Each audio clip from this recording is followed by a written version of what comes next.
Felonies Before Birth, the evil that dwells in man's heart, chapter 3.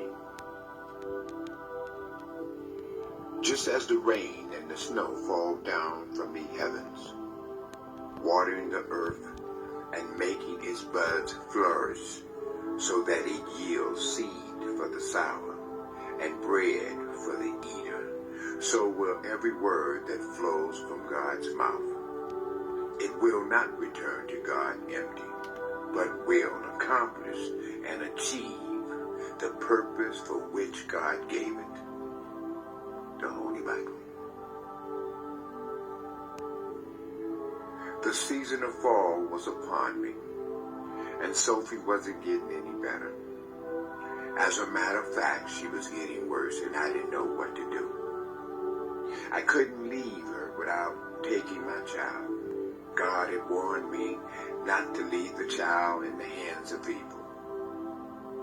I couldn't stay and watch my child's death either. Leaving and taking the baby was not a choice right now. I needed more time and money to make it happen. The baby would need all the protection that she could get from the heavens and from me. Sophie and I were at war with each other over the child's life. I was trying to awake her from her condition of spiritual death. It appeared that she was ready to die already. Loving the baby and not loving Sophie was really having a grave effect on Angelica. I was struggling with how to get our child away from her dysfunctional mother. I really was concerned that Sophie may take the baby's life and her own too.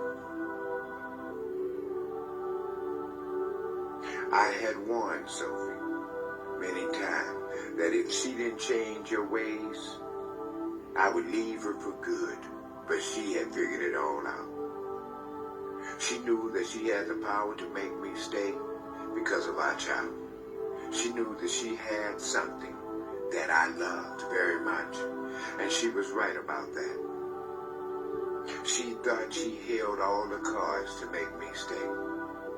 She was lost and was so determined to continue down the road of misery and illusion. She wanted to continue as an unfit mother, and there would be no change.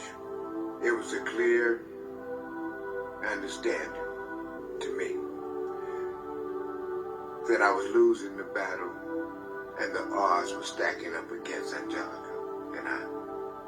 If I left Sophie and took Angelica with me, there would be problems in today's courts because I would receive no justice.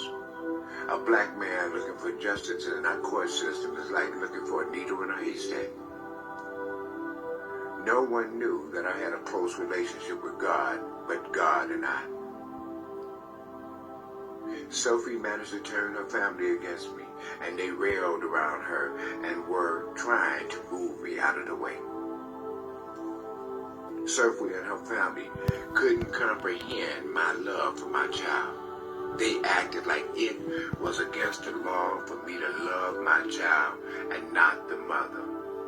But if we look at this with spiritual eyes, we would see that my skin color wasn't the reason for the devil's spiritual